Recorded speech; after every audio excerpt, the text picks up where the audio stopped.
बाबा जी और हुजूर जी की प्यारी साध संगत जी को, प्यार भरी राधा स्वामी जी, आप सभी संगत से विनती है कि साखी को अंत तक जरूर सुने और कमेंट में राधा स्वामी जी लिखे। संगत जी, मेरी इस पीड़ा भरी पर सत्य घटना को, जिसे सुनकर तुम्हारा मन भी कांप उठेगा और फिर शांत होकर सद्गुरु के चरणों में झुक जाएगा, ये वह साखी है जब मैंने अपनी ही निगाहों के सामने अपना सब कुछ बिखरते देखा। वो सब कुछ जिसके लिए मैंने जन्मों जन्मों की तपस्या समझी थी, वो धन, वो मान, वो घर, वो अपनापन, सब कुछ धूल में मिलता चला गया और मेरे हाथ खाली होते गए। मेरा सीना सूखने लगा, मेरे अश्रु भी नहीं बहते थे क्योंकि आंखों ने रोना भी छोड़ दिया था। बस एक सूनापन था, एक ऐसा सन्नाटा जो कानों को चीर रहा था।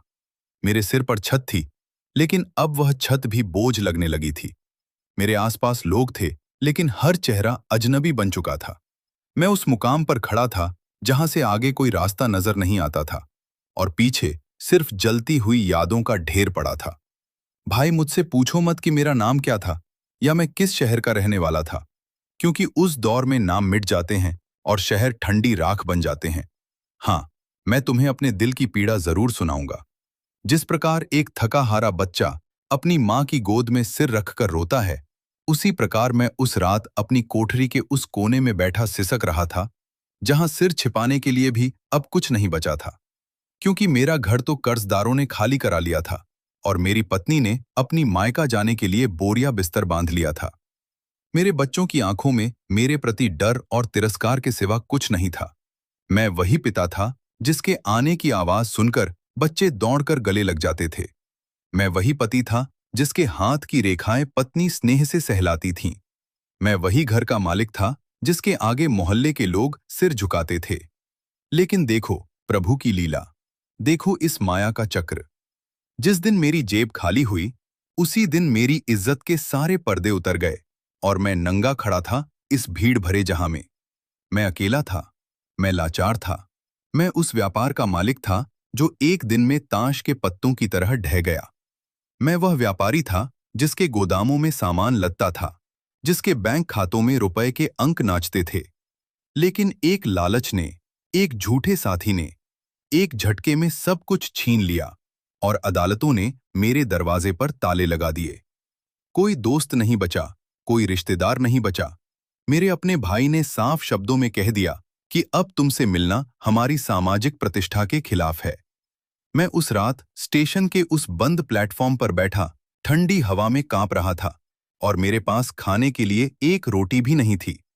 मेरे हाथ में कोई पैसा नहीं था, मेरे पास कोई फोन नहीं था जिससे मैं किसी को फोन कर सकूं। और उस समय मुझे पहली बार एक अजीब सी अनुभूति हुई, जैसे कोई मेरे सिरहाने खड़ा है और केवल देख ही रहा है।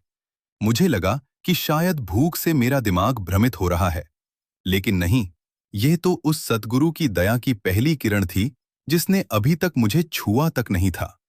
मैं धर्म के नाम पर सब कुछ कर चुका था।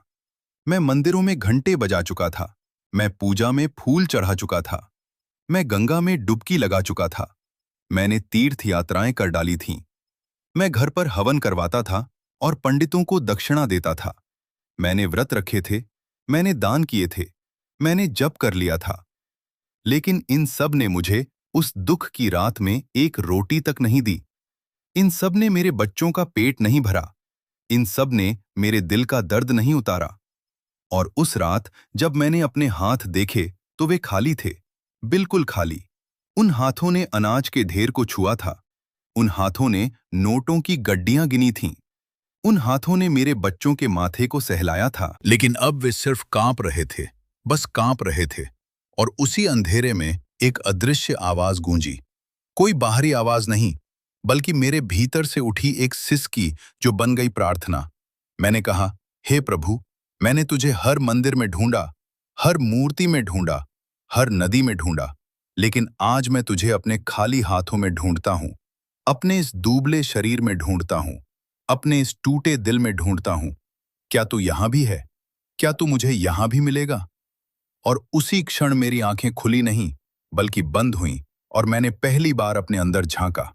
वहां अंधेरा था, लेकिन अब अकेलापन नहीं था, क्योंकि एक स्पंदन था, एक ध्वनि थी, जैसे कोई सिमरन खुद ब खुद मेरे रोए रोए में प्रवाहित होने लगा। मैं वहीं बैठा रहा, भूखा, प्यासा और थका हुआ, लेकिन मेरा मन पहली बार चुप था।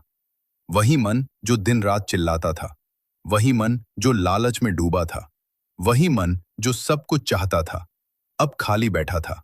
और उसी खालीपन में एक अलौकिक शांति थी। मैं समझ गया कि अब तक जो कुछ मैंने खोया था, वो कोई चीज नहीं थी, बल्कि मेरे गले की फांस थी, मेरे पैरों की बेड़ी थी। और उस रात मैंने अपने पैर उठाए।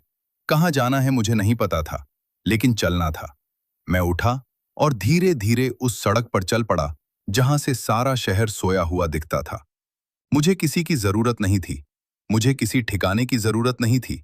मुझे बस उस शब्द की जरूरत थी जो मुझे भीतर बुला रहा था। और इस तरह शुरू हुआ मेरा वो सफर, जहां सद्गुरु की मेहर पहली बार मेरे सिर पर हाथ रखने वाली थी। बस ये सोचकर कि सब कुछ खोकर मैंने सब कुछ पा लिया। वो सब कुछ जो सच है, वो सब कुछ जो मिटता नहीं, वो सब कुछ जो आंखों से नहीं देखा जाता, लेकिन आत्मा से महसूस किया जाता है। जब मैं उस सड़क पर चल रहा था, तो मेरे पैरों में जूते नहीं थे, मेरे सिर पर कोई टोपी नहीं थी, मेरे कंधे पर कोई बोझ नहीं था। मैं एकदम हल्का था, इतना हल्का कि हवा मुझे उड़ा ले जा सकती थी। मैंने देखा कि सुबह की पहली किरणें सड़क पर गिर रही थी और मेरा परछाई भी मुझसे अलग हो गया था।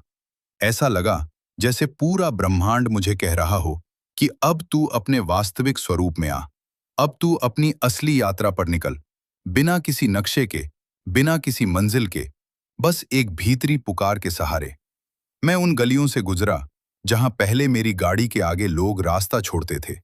आज मुझे वही लोग टकटकी लगाकर देख रहे थे कि यह वही अमीर आदमी कैसे भिखारी बन गया। उनकी निगाहें मुझे चुभ रही थीं, लेकिन अब वो चुभन भी एक संगीत थी, क्योंकि मैंने सीख लिया था कि मिट्टी के बने मुकुट हवा में उड़ जाते हैं और मिट्टी के बने अभिमान पानी में बह जाते हैं। मैं चलता रहा, कभी रुकता नहीं था, कभी किसी से पानी मांगता, कभी किसी के दरवाजे के बाहर बैठ जाता, कभी किसी पेड़ की छांव में आंखें बंद कर लेता। लेकिन उस पूरे सफर में मेरे अंदर एक धुन बज रही थी, एक अनहद नाद, एक सिमरन जो मैंने कभी सीखा ही नहीं था। कोई मंत्र नहीं था, कोई श्लोक नहीं था, कोई रटा रटाया जाप नहीं था, बल्कि एक ऐसा शब्द था जो मेरी सांसों के साथ चल रहा था, मेरे दिल की धड़कन के साथ बह रहा था। मैं समझ गया कि सद्गुरु का सिमरन कोई मुंह से बोलने वाली बात नहीं है, बल्कि रूह की जुबान है।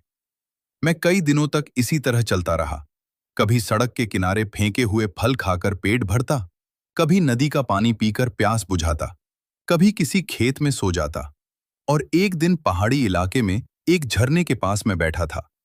तभी मैंने देखा कि एक बूढ़ा साधु सा व्यक्ति वहां आ बैठा। उसके पास कोई भगवा वस्त्र नहीं था, कोई माला नहीं थी, कोई तिलक नहीं था। उसके सिर पर सफेद बाल थे, दाढ़ी थी और आंखों में इतनी गहराई थी जैसे उनमें पूरा आकाश समा गया हो। मैंने उसकी तरफ देखा तो वो मुस्कुराया और बोला, बेटा, थक गया क्या? मैंने कहा, जी, थकान तो बहुत है, लेकिन थकान भी अब सुखद लगने लगी है। उसने कहा, तूने सब कुछ खो दिया है ना? ये सुनकर मेरी आंखों में आंसू आ गए। मैंने कहा, जी, सब कुछ खो दिया। घर, बार, संपत्ति, परिवार, मान, प्रतिष्ठा, सब कुछ। वो हंसा और बोला, तुझे सही कहा जाता है कि तूने कुछ नहीं खोया, बल्कि सब कुछ वापस पा लिया। मैं चौंक कर उसकी तरफ देखा। उसने समझाया, तूने वह खोया जो कभी तेरा था ही नहीं। पैसा तेरा नहीं था, वो तो दौड़ता हुआ आया और दौड़ता हुआ गया। घर तेरा नहीं था, वो तो ईंटों का ढेर था। बच्चे तेरे नहीं थे, वे तो उस नाटक के कलाकार थे जिसमें तू पिता बना था। पत्नी तेरी नहीं थी, वो एक साथी थी सफर की। और अब असली सफर शुरू हुआ है। मैंने पूछा, असली सफर कहाँ है? उसने अपनी ओर इशारा किया और कहा, पहले अपने अंदर देख, फिर सद्गुरु से मिल। मैंने कहा, सद्गुरु कौन है, कहाँ है? वो बोला, सद्गुरु का कोई शहर नहीं होता, कोई मंदिर नहीं होता, कोई नक्शा नहीं होता। सद्गुरु तो वो शब्द है जो तेरी रगों में दौड़ता है, बस उसे पहचान। और ये कहकर वो बूढ़ा गायब हो गया, जैसे धुंध में मिल गया। मैंने चारों तरफ देखा, वहां कोई नहीं था, सिर्फ मैं था और झरने का शोर था। लेकिन उसके शब्द मेरे दिल में चुभ गए। मैंने उसी क्षण अपनी आंखें बंद की और मैंने एक अद्भुत दृश्य अपने भीतर देखा। मेरा सारा जीवन एक फिल्म की तरह चल रहा था। हर घटना, हर लालच, हर झूठ, हर सच, सब कुछ। और फिर मैंने देखा कि इस सब के पीछे एक प्रकाश है, एक ध्वनि है जो कभी रुकती ही नहीं। मैंने सोचा कि शायद यही है सद्गुरु की मेहर। शायद यही है वो सिमरन जो बचपन में दादी कहती थी कि बिना माला के जप कर, बिना दीपक के ध्यान कर, बिना मूर्ति के प्रभु को पुकार। तब मुझे वो बात समझ में आई जो मैंने मंदिरों में सुन ली थी लेकिन समझी नहीं थी। सद्गुरु तो हरदम मेरे साथ था। मैं ही अपनी अक्ल के घोड़े दौड़ा रहा था। मैं ही बाहर दौड़ रहा था, भीतर कुछ ढूंढ रहा था। उस दिन से मैंने तय कर लिया कि अब मैं किसी बाहरी आडंबर में नहीं पड़ूंगा। न मंदिर जाऊंगा, न पूजा करूंगा, न किसी अनुष्ठान में पड़ूंगा। बस अपने भीतर के सद्गुरु से जुड़ूंगा, अपने प्राणों की ध्वनि सुनूंगा और उसी सिमरन में लीन रहूंगा। ये सोचते सोचते मैं वहां से चल पड़ा। पहाड़ी से उतरा, घाटी में आया और एक गांव के बाहर एक टूटी हुई कोठरी में मैंने रहना शुरू कर दिया। उस कोठरी में सिर्फ 4 दीवारें थीं और एक टूटी खिड़की थी जहां से तारे दिखते थे। वहीं मैंने अपना सिमरन तेज कर दिया। दिन रात बस एक ही धुन, एक ही नाम, एक ही शब्द। मैं खाना भूल जाता, पानी भूल जाता, नींद भूल जाता। बस वो सिमरन चलता रहता। कभी फुसफुसाता, कभी गूंजता, कभी चुप हो जाता, लेकिन कभी रुकता नहीं। मेरा शरीर दुबला होता गया, मेरी हड्डियां चमकने लगीं, मेरी आंखों के नीचे गहरे घेरे आ गए। लेकिन मेरे भीतर एक अजीब ऊर्जा थी। मैं हल्का था, बहुत हल्का। कोई मुझसे मिलने नहीं आता था, कोई मेरी खबर नहीं लेता था।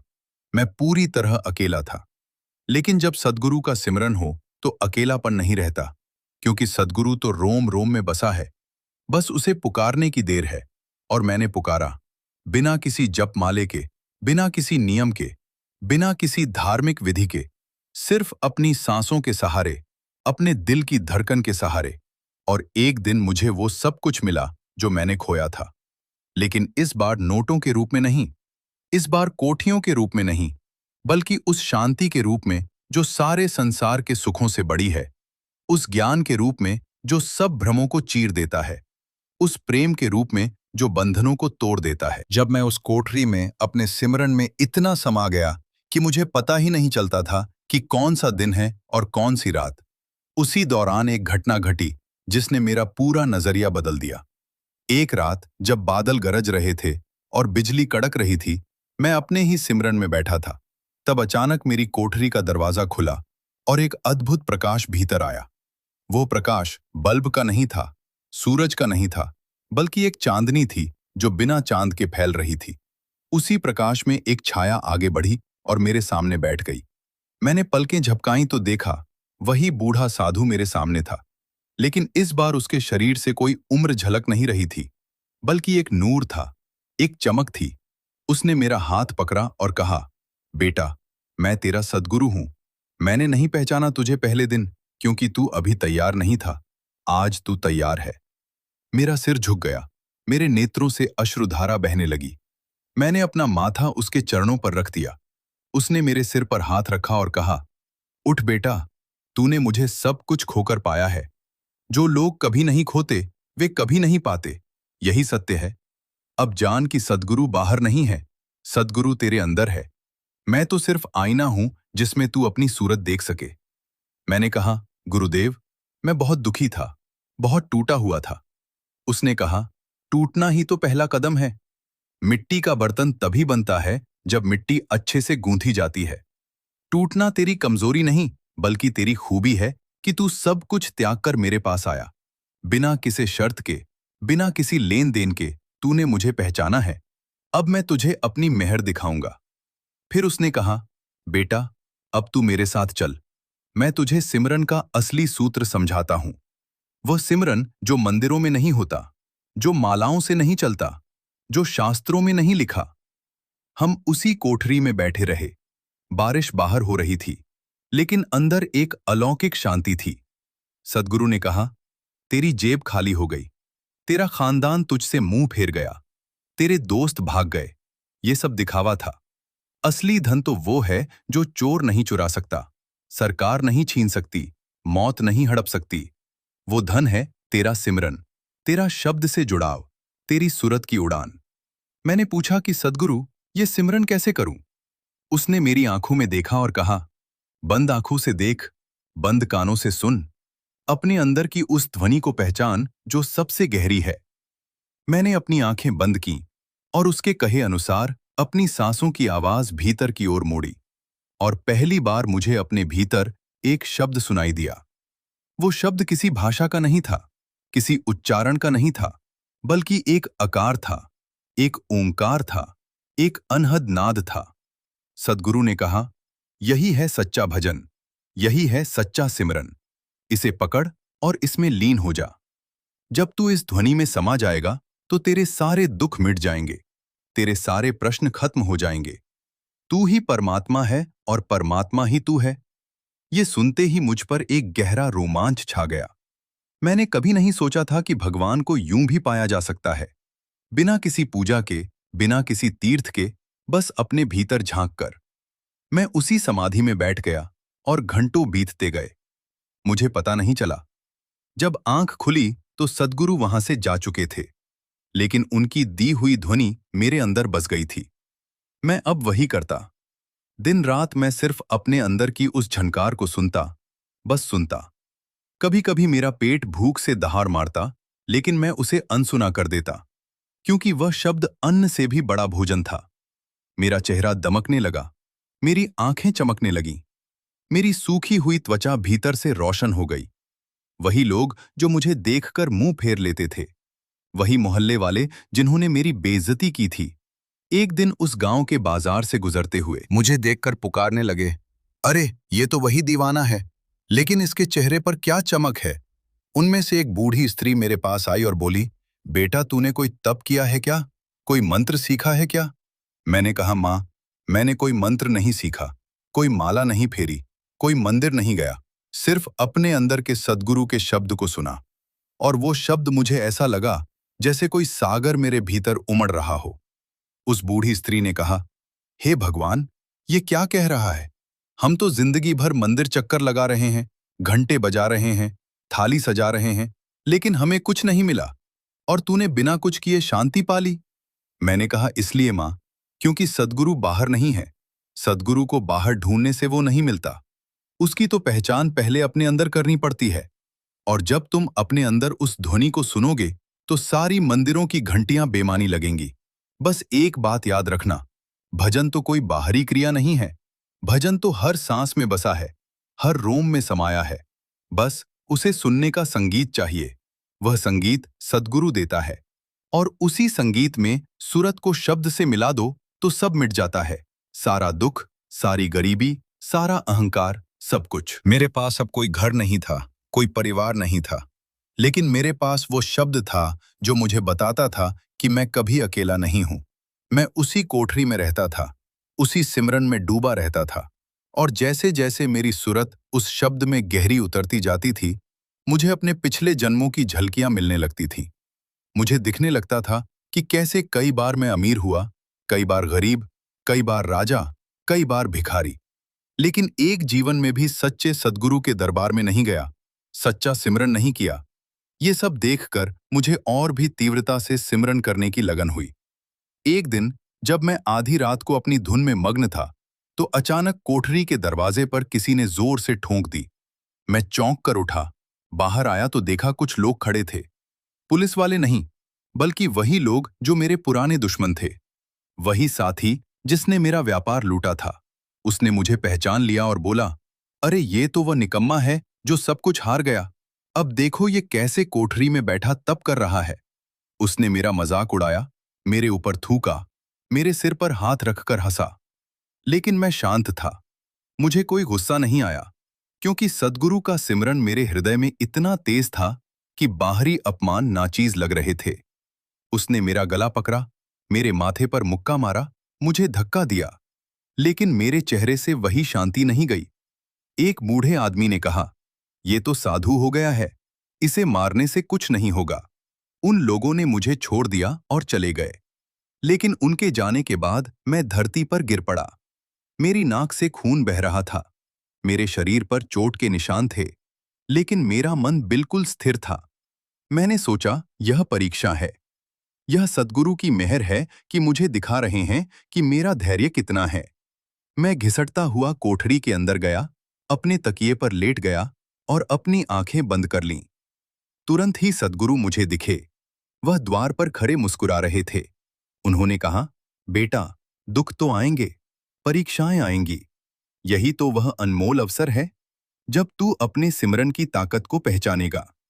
मैंने कहा, गुरुदेव, मेरा शरीर तो टूट रहा है, लेकिन मन नहीं टूटता। कैसे समझूं इस विरोधाभास को? सद्गुरु हंसे और बोले, क्योंकि अब तू शरीर नहीं रहा, तू शब्द है, तू ध्वनि है, तू प्रकाश है, जिस पर चोट नहीं लगती, जो मरता नहीं। अब मेरा यह सिमरन ही तेरा कवच है, तेरी ढाल है, तेरी तलवार है। मैंने उस रात अपना सिमरन और भी गहरा किया। मेरी लय और तेज हो गई। मेरी सुरत उस शब्द में इतनी समा गई कि मुझे यह भी पता नहीं चला कि कब रात गई और कब सुबह हो गई। धीरे धीरे मैंने पाया कि उस शब्द की शक्ति से मेरे शरीर के सारे घाव भर गए। मेरी टूटी हुई हड्डियां जुड़ गईं। मेरे चेहरे पर आई सूजन उतर गई और मुझ में एक नई ऊर्जा का संचार हो गया। एक सप्ताह बाद उसी आदमी ने, जिसने मुझे पीटा था, अपने एक काम से परेशान होकर रात को मेरी कोठरी में दस्तक दी। वो रो रहा था। उसकी पत्नी बीमार थी। डॉक्टरों ने हाथ खड़े कर दिए थे। वो बोला, मुझे क्षमा कर दो। मैं तुम्हारे पास इसलिए आया हूं क्योंकि मैंने सुन लिया है कि तुमने कोई चमत्कारी सिमरन सीख लिया है। कृपा करो, मेरी पत्नी को बचाओ। मैंने कहा, मैं कोई चमत्कार नहीं जानता। मैं तो बस अपने सद्गुरु के शब्द में डूबा रहता हूं। उसने मेरे पैर पकड़ लिए। मैंने उसे उठाया और कहा, बैठ। और मैंने उसे वही सिखाया जो सद्गुरु ने मुझे सिखाया था। अपनी सांस रोको, अपनी आंखें बंद करो, अपनी सुरत भीतर की ओर मोड़ो और उस शब्द को सुनो जो हर प्राणी में गूंजता है। उसने कुछ ही देर में अपनी आंखें खोलीं और बोला, मुझे कुछ सुनाई नहीं दे रहा। मैंने कहा, क्योंकि तूने अभी सिमरन नहीं किया। सिमरन कोई बाहरी चीज नहीं है जो 5 मिनट में सीखी जा सके। सिमरन तो तेरे अंदर की यात्रा है। तुझे लगातार प्रयास करना होगा। उसने कहा, मैं प्रयास करूंगा। वहां से उठा और चला गया। उसकी पत्नी ठीक हो गई या नहीं, ये मैं नहीं जानता, लेकिन जानता हूं कि उस दिन के बाद वह नियमित रूप से मेरे पास आने लगा और सिमरन की विद्या पाने का समय बीतता गया। मेरे कोठरी में अब एक बड़ा सा हल्कापन आ गया था। सद्गुरु के सिमरन की लय इतनी पक्की हो गई थी कि मैं बिना प्रयास के उस ध्वनि में विलीन हो जाता था। एक दिन सुबह जब मैं खिड़की से बाहर देख रहा था, तो मैंने आसमान में एक अद्भुत रंग देखा। ऐसा लगा जैसे सारे रंग एक हो रहे हों। मुझे लगा ये कोई सामान्य बात नहीं है। मैंने अपनी आंखें बंद की और सद्गुरु को पुकारा। तभी वह बूढ़े साधु का स्वरूप फिर मेरे सामने प्रकट हुआ। लेकिन इस बार वह कोई बूढ़ा नहीं था। वह एक युवा पुरुष था, जोश से भरा हुआ, प्रकाश से चमकता हुआ। उसने कहा, बेटा, अब तुम्हारा कर्म समाप्त हुआ। तुमने अपना सब कुछ खोया, फिर तुमने सब कुछ पाया, लेकिन अब तुम्हें लौटना चाहिए अपनी उस दुनिया में जहां से तुम आए थे। मैं चौंक गया। मैंने कहा, गुरुदेव, मेरे पास लौटने के लिए क्या बचा है? मेरा घर तो कुर्क हो गया था, मेरा व्यापार तो बर्बाद हो गया था, मेरी पत्नी तो मुझे छोड़कर चली गई थी, मेरे बच्चे मुझसे नफरत करते थे, फिर मैं क्यों जाऊं? सद्गुरु मुस्कुराए और बोले, क्योंकि जब तूने सिमरन किया तो उसकी शक्ति से तेरे उन सब बंधन टूट चुके हैं जो उस दुख को बांधे थे। अब अपने शहर जा। सब कुछ वैसा नहीं होगा जैसा छोड़ा था, सब कुछ बेहतर होगा। मैंने अपने सद्गुरु की बात मानी। मैंने उसी पहनावे में, उसी सादगी के साथ अपने शहर की ओर कदम बढ़ाए। रास्ते में मैंने केवल सिमरन किया, कोई शिकायत नहीं, कोई डर नहीं। जब मैं उस शहर की सीमा में पहुंचा तो मैंने देखा कि वहां मेरे मित्र जैसे कोई थे ही नहीं, लेकिन एक परिचित सी दुकान थी। अब वहां मेरे बेटे का नाम लिखा था। मैं अंदर गया तो मेरा बेटा मुझे देखकर पहले सहमा, फिर उसने पहचाना और रोने लगा। उसने बताया कि उसका व्यापार बहुत अच्छा चल रहा है। मेरी पत्नी लंबे समय से मेरी तलाश में थी। मैं उनसे मिला, सबको गले लगाया, लेकिन मैं वहां ज्यादा देर नहीं रुका, क्योंकि अब मेरा ठिकाना वह कोठरी थी। मैंने अपने परिवार को सब कुछ बताया, उन्हें सिमरन का रास्ता दिखाया और यह कहा कि असली धन तो भीतर है, बाकी तो सब माया है। कुछ महीनों बाद मैंने देखा कि मेरी पत्नी और बच्चे भी भीतर झांकना सीख गए थे, और जब पूरा घर सद्गुरु के सिमरन की ध्वनि में बहने लगा तो वह घर फिर से बस गया। लेकिन इस बार वह पत्थरों का नहीं था, बल्कि आत्मा का बना था। मैं अब रोज सुबह उठता, सिमरन करता, लोगों को बिना किसी धर्म, बिना किसी मंदिर, बिना किसी अनुष्ठान के सिर्फ अपनी आत्मा की आवाज सुनने को कहता। मैं बताता कि सद्गुरु वो प्रकाश है जो हमारे भीतर छिपा है, और जिस दिन हम अपने सारे बाहरी खोल उतार फेंकते हैं, उस दिन वो प्रकाश अपने आप प्रकट हो जाता है। यही है सच्चा भजन, यही है सच्चा सिमरन। न माला चाहिए, न मूर्ति चाहिए, न चौका चूल्हा चाहिए। बस अपनी सांसों में उस अजपा जाप को पकड़ो जो जन्म से चल रहा है। मेरा यह अनुभव है कि जब मैंने सब कुछ खोया, तो मैंने अपना अहंकार खोया, अपना लोभ खोया, अपना भ्रम खोया। और जब सद्गुरु ने सब कुछ लौटाया, तो उन्होंने मुझे आत्मा लौटाई, शांति लौटाई, वो आनंद लौटाया जो न कभी घटता है और न बढ़ता है। प्रिय साधकों, तुम भी ये मत सोचो कि ये साखी सिर्फ एक कहानी है। ये तुम्हारे अपने जीवन की कहानी है। तुम भी किसी न किसी रूप में सब कुछ खो चुके हो या खोने वाले हो, क्योंकि इस संसार में टिकी हुई कोई चीज नहीं है। लेकिन जो सद्गुरु के सिमरन में लीन हो जाता है, वो न कुछ खोता है, न कुछ पाता है। वो केवल होता है, बस होता है। और उसी होने की अवस्था में समस्त सृष्टि का रहस्य उसके सामने खुल जाता है। मैं अब उसी कोठरी में रहता हूं, उसी सादगी में। लेकिन मेरा हृदय अब कोठरी नहीं रहा। वो एक महल बन चुका है जहां सद्गुरु स्वयं विराजमान है, और मैं केवल उनका गुणगान करता हूं। उनका गुणगान यानी केवल अपनी सुरत को उस शब्द में पिघलाना। मैं संतुष्ट हूं, मैं निःशब्द हूं, मैं प्रेम हूं। यही सद्गुरु की दया है, यही सच्ची साखी है कि सब कुछ खोकर भी सब कुछ पा लेना। और उस सब कुछ का नाम है सद्गुरु। उस सब कुछ का नाम है भीतर का वह शब्द जो कभी समाप्त होता ही नहीं।